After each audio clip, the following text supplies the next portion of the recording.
I'm here with Alexander Mercouris, editor-in-chief of the Duran. Alexander, let's talk a little bit about a RAND Corporation research paper. RAND Corporation is a big MIC, military-industrial complex company.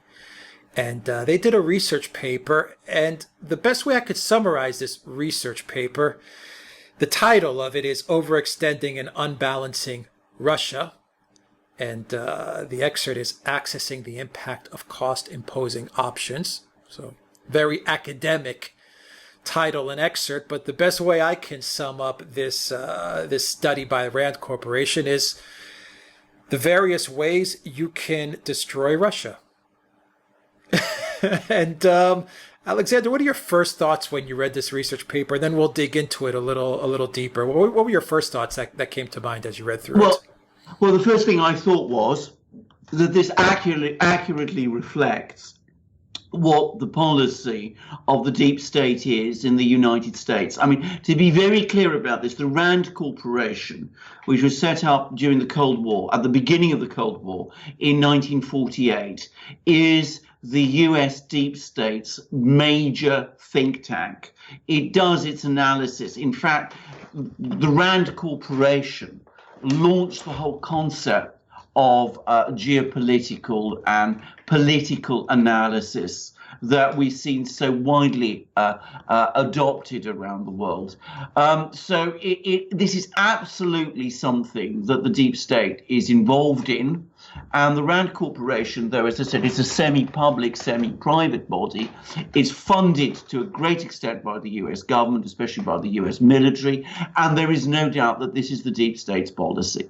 The second is that this is clearly what they've been up to. They've been trying to do this now for a very long time, overextend Russia by getting it to make all kinds of commitments in all sorts of places, destabilize it, put pressure on it, a policy of putting pressure on its weak spots as they see it.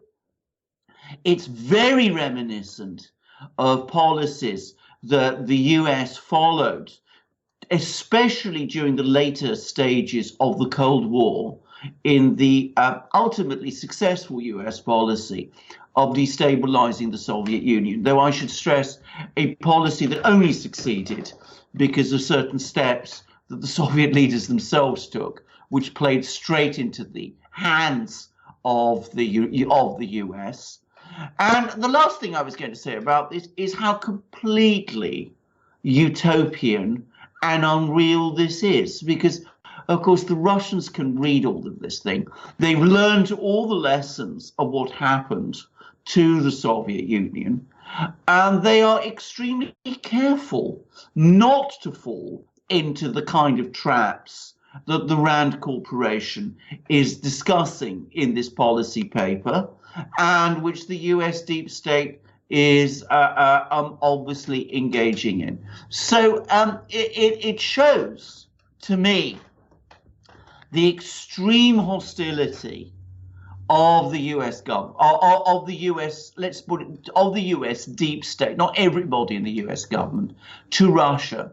It explains the kind of policies they are following, and it also sets the scene for their eventual failure, because they're working from a manual that was drawn up in the 1980s and which has no relevance to the world that we live in today in the 21st century. Yeah, and I made an error. It's not a military-industrial complex company. It's an MIC think tank. So think tank. Yeah, it's a think tank, not an actual manufacturer. But the most high-powered think tank. Yeah. So I mean, they're obviously going to promote MIC talking points as to how to deal with Russia. And Alexander, in the study, they actually break, the various methods as to how to destroy Russia. They kind of place it in different buckets and they break it into different categories. And I'll break down the categories and then we could dig into it a little deeper. And one of the categories start with economic cost-imposing measures. It goes into geopolitical cost-imposing measures. Then they focus on ideological and informational cost-imposing measures. air and space cost-imposing measures, and they go to maritime cost-imposing measures, and land and multi-domain cost-imposing measures. And they, with each of these cost-imposing measures, is a nice way to phrase it, they actually break it down into charts as to which ones are highly effective, which ones will have a lot of impact on destroying Russia, which ones have costs and risks for the United States. So they actually break it up into quadrants as to which methods are the most effective. What did you make of the way they broke this thing apart, and they've placed, all these kind of ways to mess around with Russia into baskets? I mean, what do you make of that kind of method? It's classic analytics as used by the RAND, as developed by the RAND Corporation, but it's also, to my mind, completely surreal. I mean, it has no real reality in terms of Russia today. Now, if we can take the two most prime examples, firstly, I mean, there's the economic pressure on Russia. And I think this is really what we see with the sanctions wars, with the attempts to misuse the so-called, weaknesses of Russia and its oil dependence, all of those things. Well, we have seen a concerted attack on all those supposed points of vulnerability in the Russian economy, extending all the way back now to the original imposition of sanctions in 2014. What they achieved, they've made the Russian economy stronger. The Russian economy is now bigger than it was in 2014. It's less indebted, is less dependent on oil. It's made inflation rates have fallen, and its productivity and competitiveness has increased.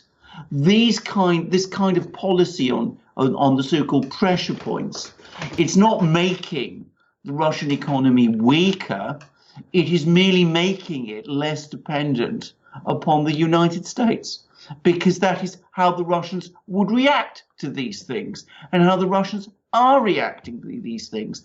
And it is very bizarre that the people at the RAND Corporation can't see that. Now, go on. Yeah, go on. Yeah. Now, the other one that they talk about is, the information ideology type of device. Now, this was very successful during the Cold War when, the United States was broadcasting through the Voice of America and Radio Liberty into the Soviet Union, and was supporting dissidents there and doing all those sort of things. But of course, it's got very little relevance to today's Russia. This kind of disinformation or misinformation or information campaign on Russia today is something that ordinary Russians are able to work out very quickly what it is. And all it is doing is that it is alienating Russians even further from the United States. And it is making Russians, ordinary Russians, deeply suspicious of those political leaders and policy groups within Russia who are getting the US's backing. And again, this is a attempt to repeat a winning formula from the 1980s without understanding how much things have changed since then. All right, so let's go through some of these. When you look through this, you kind of see which ones are the most successful ways, according to RAND, that they can destabilize Russia. Let's go through these one by one. You already touched upon some of them, but let's kind of break it down even further. Yes. And so I'll put this chart up there for our viewers to take a look at it as you describe each one of these and give your thoughts on it. So the first one, the one that actually had the best results, according to the RAND study, in other words, the most promising cost-imposing option, was expand U.S. energy production. And according to RAND, the likelihood of success in extending Russia was very high, the benefits was very high, and the costs and risks were very low. So what do you make of perhaps the most effective method, according to RAND, which is U.S. energy production? Well, I mean, U.S. energy production has increased very considerably. That, of course, depressed the price of oil. The U.S. greatly overestimates the Russian economy, the modern Russian economy's dependence on oil, the fact that it only now accounts for something like 9% of Russia's GDP. And in fact, the country that gets most pressured by increases in US energy production and falls in the price of oil is not Russia, it's the US's own ally, Saudi Arabia. So that the Saudis, what are they obliged to do and what are they doing at the moment? It is rush off to Russia and ask the Russians to agree to an oil production cut agreement. And it is the Russians, as a result, who are able to increase their influence in Saudi Arabia and in the Middle East. So downward pressure on oil prices has not weakened the Russian economy, which, as I said, in the last 5 years of lower oil prices has got stronger. It has increased Russian influence in the Middle East and put pressure on the United States' key ally in the Middle East, which is Saudi Arabia. I'm going to add something else, of course, which is that US energy production is anyway a finite resource. The people who've drawn up the RAND Corporation study clearly have a wildly exaggerated view of the extent to which the US can continue to expand its energy production. In reality, it seems that the shale boom, the shale oil boom, has now peaked, and that before very long, US energy production, instead of increasing, will start to fall. All right, let's go now to imposing deeper trade and financial sanctions. The likelihood of success in extending Russia for that is high, the benefits high, but the costs and risks for that option is also very high. So what about that one? Deeper trade and financial sanctions. Yes, I mean, right, two things to do about. First of all, the United States imposed upon Russia in 2014 what far and away the most effective sanctions it could have imposed. These were the sanctions which prevented credit, Western credit, flowing to Russian banks. And that did create, in 2014, a severe crisis in the ruble. The Russians found at that time that they had to pay off a lot of Western debt. They couldn't roll it over. And as a result, the ruble fell very dramatically in the autumn of 2014. And we all remember how it fell to $70, 70 rubles a dollar, where it had previously been something like 37 rubles a dollar. Well, the Russian economy has now adjusted to that. The Russians have developed their own alternative financial system. They have their own payment card, the Mir card. They built up their reserves, and they've adjusted successfully to those particular sanctions. Whenever the United States has attempted to go beyond those sanctions, as it did last year when it imposed sanctions against Rusal, which is one of Russia's major companies, what it very rapidly discovered was that because of the size of the Russian economy and of Russia's major importance in the world trading system, the immediate impact is on prices for the kind of goods that Russia produces. In the case of Rusal, that was aluminium. And that result of that was higher aluminium prices for US car and aircraft makers. And the US had to back down and agree to reverse those sanctions very quickly. And it's very difficult to see now what more sanctions the US could impose on Russia that could actually hurt Russia, that would not in the end also hurt the United States. Yep, that is why they have the costs and risks as very high. The interesting part now, we're going to move on to the next topics, Alexander. The interesting part is that the RAND Corporation found no way to inflict punishment on Russia from a social, geopolitical, or information standpoint, information war standpoint. So they move right away to the rest of these cost-imposing options, which are all military focus. Of course, that's very concerning, but they couldn't do anything from the geopolitical, social, media standpoint. And so we go to increase U.S. and allied naval force posture and presence. The likelihood of success in extending Russia moderate, benefits moderate, costs and risks low. So you have moderate, moderate, low. Well, I don't think that right. I mean, first of all, I don't think that they are putting particular pressure on Russia, because the Russians understand very well that the biggest mistake they could make is to try and engage the United States in an arms race. And what the Russians are doing is, instead of trying to match the U.S. military buildup around their borders, gun for gun and tank for tank and missile. What about naval forces in this case? Right, let's come to naval forces in a moment. I mean, what they're doing is they're going in for alternative systems. So they've developed all these hypersonic systems, leaving the United States far behind. They've developed also underwater nuclear drones, which the United States has no equivalent of, and nuclear-powered cruise missiles, which, again, the United States has no equivalent of. Now, in terms of naval forces, that makes even less sense to me, because though the Russians do have a considerable coastline, it's all in the Arctic, where the US fleet cannot operate. And so building up the US Navy in all sorts of other parts of the world would be very expensive for the United States, but it's not realistically going to threaten Russia. Can I give an example of how operating, say, US Navy carriers in the Arctic is not a good idea?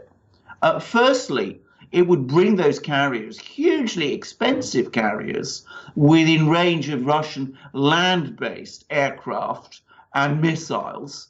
And the second thing is, if you're operating there in cold weather, US Navy carriers use steam catapults, and they freeze. So you can't actually launch your airplanes. So, you can't actually do that. The US, in order to mount an effective naval challenge in the Arctic, where Russia's major coastline is, would have to spend vast amounts on completely redesigning its navy. So it would be hugely expensive and politically very dubious. And the cost would be extremely high, and the benefits would be very low. Yep, as they say, the benefits for that are actually, they say the benefits are moderate and the costs and risks are low. They go into then reposture bombers. The likelihood of success is high, the benefits are moderate, and the costs and risks are low. Well, again, the United States has a huge bomber force, but so, by the way, does Russia. Which is a fact people don't know very well. In fact, Russia has more supersonic bombers than the US does. The US has more stealth bombers than Russia does, but the Russians are developing their own stealth bomber networks. But again, this disregards the fact that the one area where Russia has consistently led the United States is in developing surface-to-air missiles. And they have very advanced surface-to-air missiles like the S-400 and now the new S-500 that's coming on stream. And these systems cost less than these stealth bombers, significantly less. So if you're going to start deploying bombers like this, then, the risk you run is you're going to have to spend more and more money to overcome Russian defenses, which are becoming much better at ever lower costs. What the US could, in theory, do is develop standoff missiles, long-range standoff missiles. But those present all sorts of problems on their own, because Russia, being a vast continental economy, those missiles have to move across enormous distances of the Russian landscape to reach high-value targets in Russia. And they can be intercepted by this very advanced missile system, that the defense system that the Russians are developing along the way. And that too looks cheaper than developing this long-range standoff capability, in which at the moment the United States is behind Russia. All right. Invest more in autonomous or remotely piloted aircraft. The likelihood of success in extending Russia high, the benefits moderate, and the costs and risks moderate. Remotely piloted aircraft. Well, again, the problem with remotely piloted aircraft is that this is extremely effective against those kind of weapons are extremely effective against weak adversaries. I mean, if you want to use remotely piloted aircraft against a country like Iran, or even conceivably North Korea, which is a more advanced country in its defense capabilities than Iran, that would be successful. Against Russia, again, those kind of weapons run the problems of coming up against this very advanced Russian air defense system, which, let me say again, already exists. Even the S-500, which is now about to enter service, has completed development. It is a sunk cost. The development costs are sunk. So the United States would have to develop these remotely piloted vehicles, which would be hugely expensive if they're going to penetrate Russian air defenses, and come up against a Russian air defense system which is already designed to counter these systems, but which already exists. I would add, by the way, that the Russians also have very advanced projects in terms of remotely piloted stealth vehicles. They have just displayed an advanced prototype of one, which is called the Okhotnik, designed by the Sukhoi Corporation, which is the builder of many of Russia's most advanced fighters, which is clearly a remotely piloted stealth vehicle, weighs about 20 tons, and which may be capable of supersonic speed. All right. And now we get into missiles, Alexander, where they have invest more in long-range strike aircraft and missiles, and also invest more in longer-range harms. And they give the likelihood of extending Russia to both those categories as high, with the cost and risk as moderate. Well, again, as I said, we come back to what I've just said. The Russians have already been aware of this kind of thing, and they've developed their own air defense system against this kind of threat. It would cost less to defend against this kind of threat than it would for the United States to build up, to create that kind of threat in the first place. As I said, the S-500 is already about to enter service. These systems that the United States is talking about would require at least a decade of very costly development. So it would not be Russia that would become overextended. It would be the United States. And the final point, Alexander, for cost-imposing options is invest more in new electronic warfare technologies. Likelihood of success in extending Russia moderate, the benefits moderate, but the costs and risks are low. Well, I don't think that they're low at all, because, as Vladimir Putin pointed out in a series of interviews that he gave to Oliver Stone, which are extremely interesting and explain an awful lot about his personality, but he actually discussed this very possibility. And he pointed out that if the United States wants to go over into a race to develop cyber weapons of this kind, but weapons that can be planted in the infrastructure of the two countries, the United States is much more vulnerable to this sort of attack than Russia is, because of the contrasting nature of the two economies and the two societies. The United States would be seriously underestimating Russian capabilities in this field if it went up against the Russians in this area. And can I just add that the Russians have enormous mathematical skills, enormous software skills. They are perfectly capable at reasonably low cost of matching US capabilities if they're forced to do so. Again, this is an extraordinarily dangerous idea because I think that the United States is overestimating its capabilities in this field against peer rivals like China and Russia. US has enormous capabilities in cyber warfare against weak countries, relatively weak countries like Venezuela and Iran.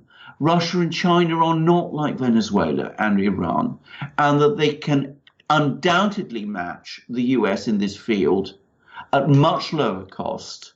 And the United States, as Putin said, is more vulnerable to cyber warfare than they are. All right, so to sum it all up in this video, Alexander, I'll try to simplify it and you tell me if it's correct. It looks like the RAND Corporation is basically saying invest in offensive capabilities to dismantle, dissect, and destroy Russia, where Russia is playing defense. And it's always easier to protect your goal and to play defense than it is to mount an offensive attack, correct? That's exactly right. That's the fundamental fallacy in this whole theory. I mean, it requires the United States to go on an offensive against the Russians, just as the United States is simultaneously wanting to go on an offensive against the Chinese. And the Russians and the Chinese will spend far less money responding to that offensive than the US will. And it will be the US that will overextend itself and will destabilize itself. And it's bizarre that there are not people in the United States, in places like the RAND Corporation, who understand this. I mean, you do find people in the United States who talk about this. If you go on to Zero Hedge or to the American Conservative or to National Review, into these sorts of websites, you will find lots of people talking about the fact that the United States is disastrously overextended. But here we have a RAND Corporation study which is recommending that the United States overextend itself even further. And of course, the key to understanding this puzzle is to go back to what you said right at the start of this program about the RAND Corporation, that it is an MIC entity. And of course, what is the MIC all about? It is about making dollars, about earning lots and lots and lots of dollars for the various companies that make up the MIC. So you can see that they're trying to push the United States government, already heavily in debt, already overextended, into massive investments into new missiles, new aircraft, new bombers, new cyber capabilities, new long-range standoff missiles, all in pursuit of some quixotic objective of destabilizing Russia, which can never be achieved. All right, Alexander Mercouris, Editor-in-Chief of the Duran, thank you very much for an interesting video there. Okay, guys, if you like this video, click on the subscribe button down below. Click on that notifications bell and make sure to smash that like button. Go to the Duran shop and pick yourself up a magic mug. Alexander, you have some of those magic mugs. Why are they magic? I certainly do, and here they are. First of all, they're magic because they're beautiful. They're incredibly comfortable to hold. They're very high quality. You can see how this one, which is the one I mainly use, has our logo, which is the double-headed eagle, which looks in both directions towards the east and to the west.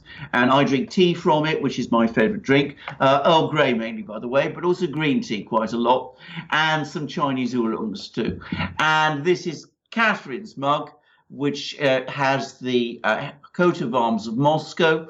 And what we like about it is it's also got the double-headed eagle, and it's got St. George, the Knight of Truth, slaying the dragon of untruth and fake news and belligerence and imperialism and war, all the things that we are against. But what makes these mugs incredibly special is not only are they perfect to hold, but they are, as you can see, large. They have they're 15 ounces.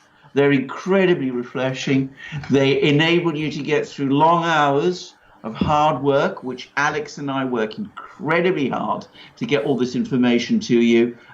We read long into the night, and we're able to do that and sustain ourselves because we drink from these mugs, and we don't just imbibe refreshment like tea, which keeps us well. Undoubtedly, some of the brain power we develop is from drinking from these magic cups, which are obviously magical because we're able to do our work at the Duran so effectively. So if you want to understand how we can cover so many topics, you buy yourself one of these mugs for far less than cost of a cup of coffee in any in some of the cafes in London, which I can think of, and you will not only benefit from a beautiful mug, but you will also be able to understand the ways of the world as well as us. That's right, magic mugs.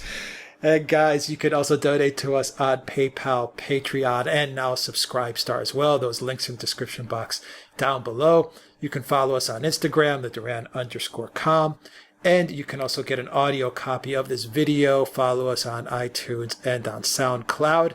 And you can also pick up an ebook for the low cost of $4.99. And it's an ebook on Brexit. We will be having an ebook coming out on Russiagate as well. And Alexander wrote the foreword for the ebook on Brexit. And he is going to be writing the foreword for the ebook on Russiagate that will be coming out in the next couple of weeks. Alexander, you want to say a couple of quick words about those ebooks?